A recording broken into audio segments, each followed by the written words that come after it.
Okay, so today I'm going to be showing you the process on installing the fog lights in your Chevy Cruze. Now this is pretty much going to apply to any 2011 to 2014 Cruze. They're pretty much all the same. So what I did is I actually bought kit from the kit from eBay. I didn't buy an OEM kit. I actually bought a aftermarket kit from eBay.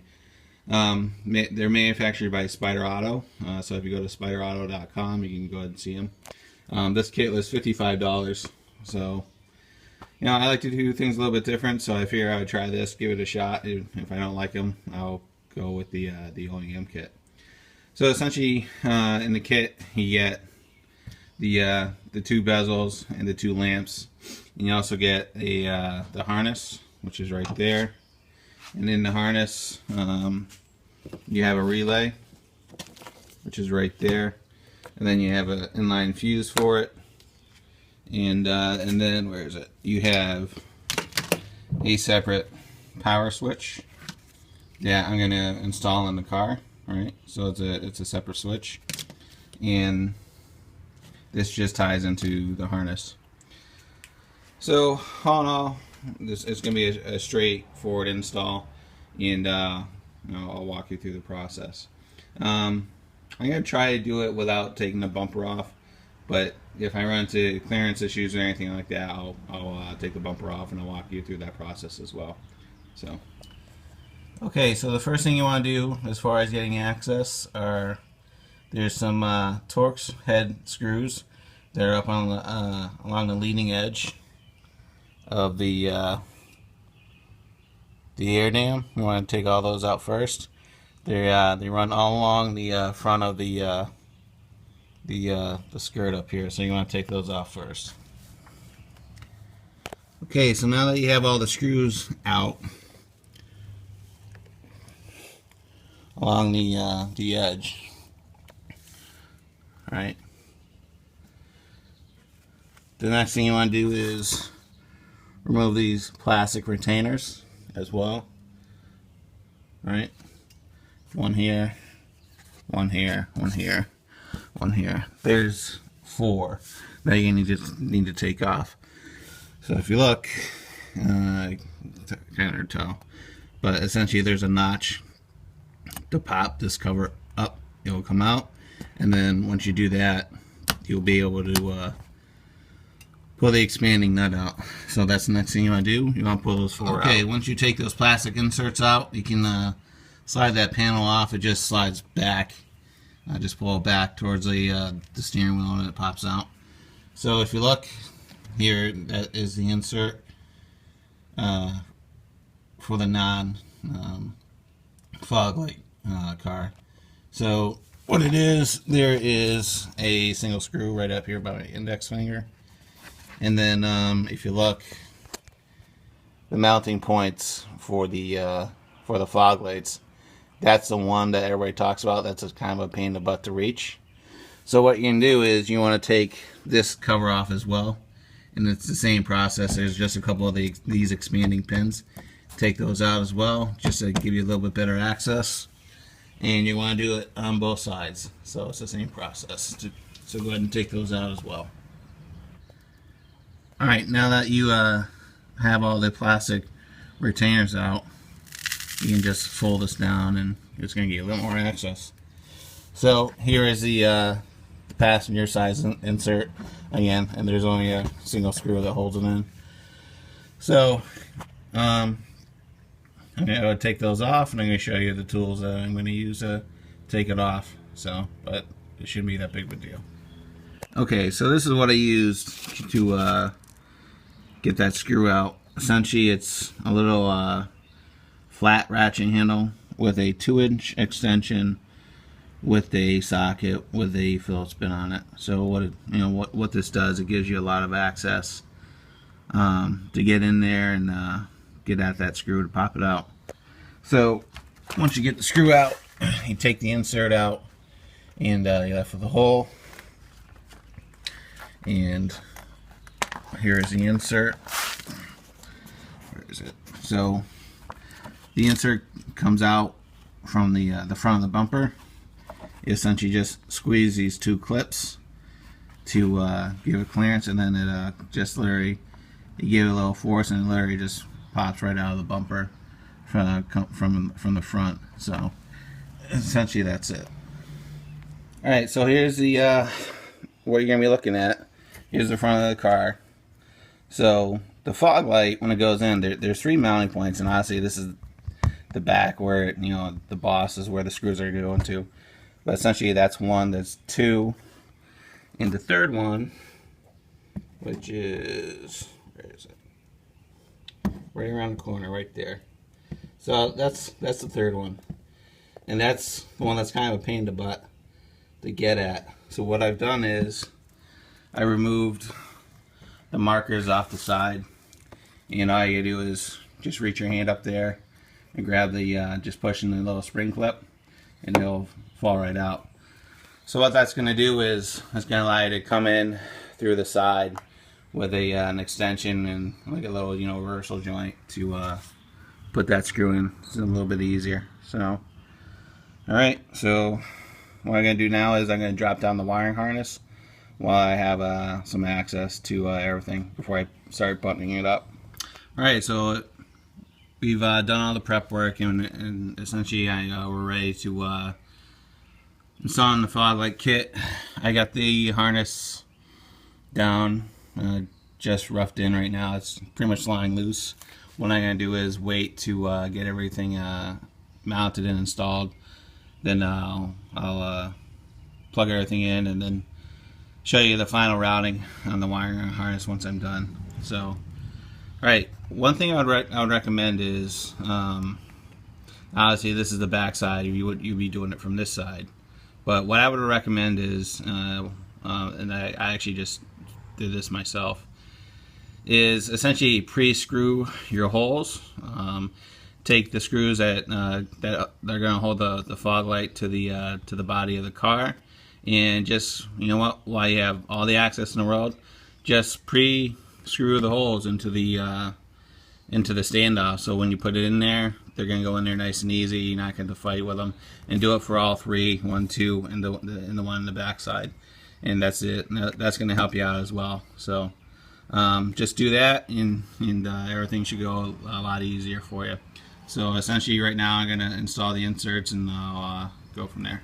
Alright, so the first light is in, and so there's a screw. It's going to give you the most challenges as far as getting up there and everything else. It doesn't look that bad on camera, but you know what?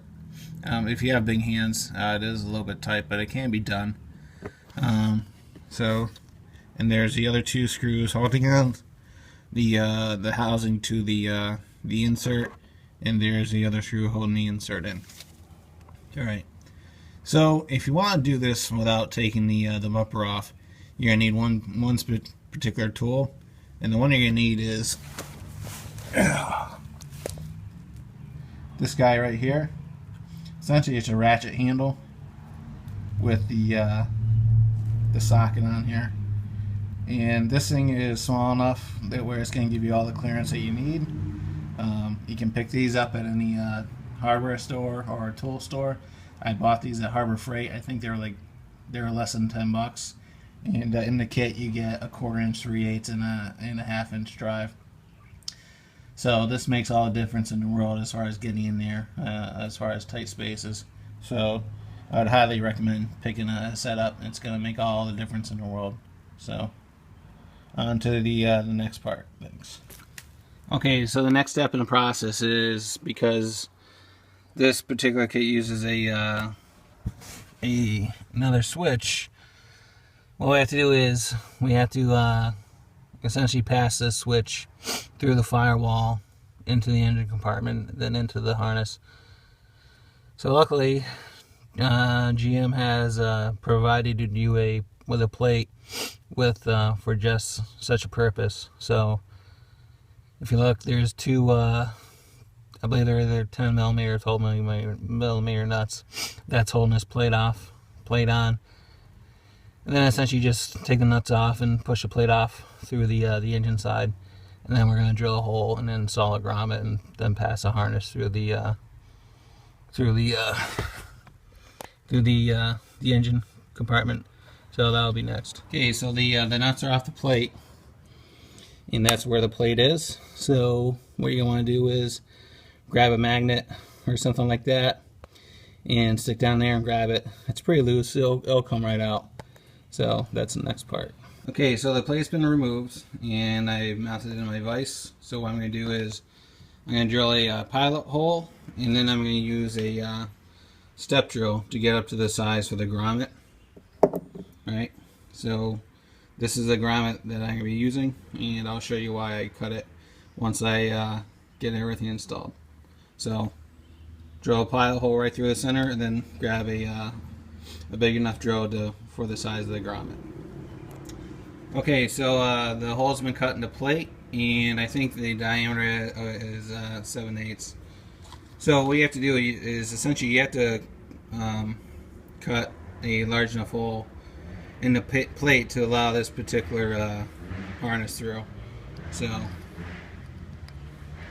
you know, once you do that, it'll go through.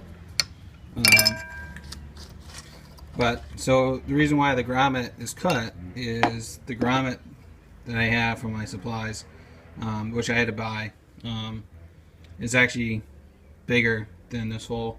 So what I did is I cut like an 1/8 inch out of it and put it in there, and now it fits perfectly. So the next thing you have to do is, once you have the plate cut, is obviously reinsert it back into the firewall and just use your magnet to line it up and put it back in. So that's pretty much it. Okay, so the plate's back in and the switch is installed. So this is where I decided to mount the switch. Basically it's on the fuse panel door, and what I did is I just notched it and I ran the switch and the wiring through the firewall and up. So if I decide I want to put an OEM kit, I can just replace that blank for a couple bucks, so it's not that big of a deal. Okay, so essentially the wiring is just about done. So what I did is I just kind of used the existing path and tied it off along the radiator shroud and everything else. You know, one thing with wiring, you want to take your time and do it nice and do it neat. You want it to look like a hack job. Alright, so we come along the front of the radiator. There's the relay.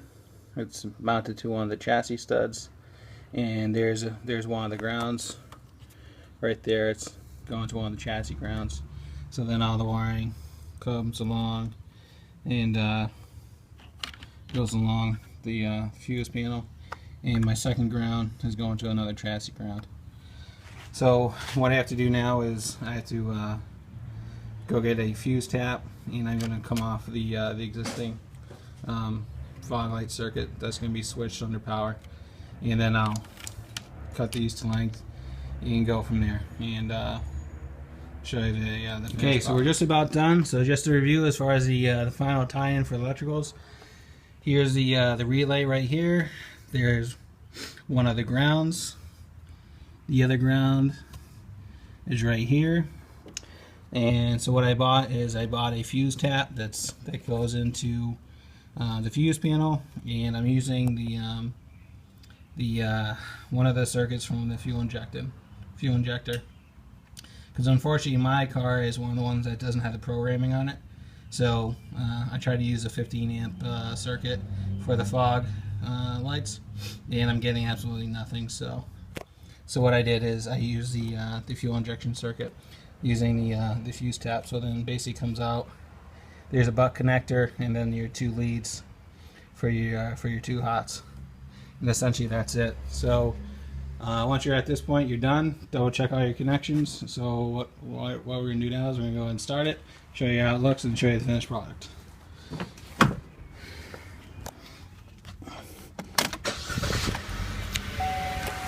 Okay, so there is the light for the switch for the fog lights. So it's right now it's on, it's off, it's on.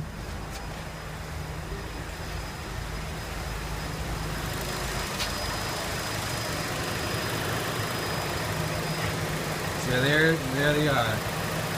Everything's working. No issues. Just go ahead and stop it.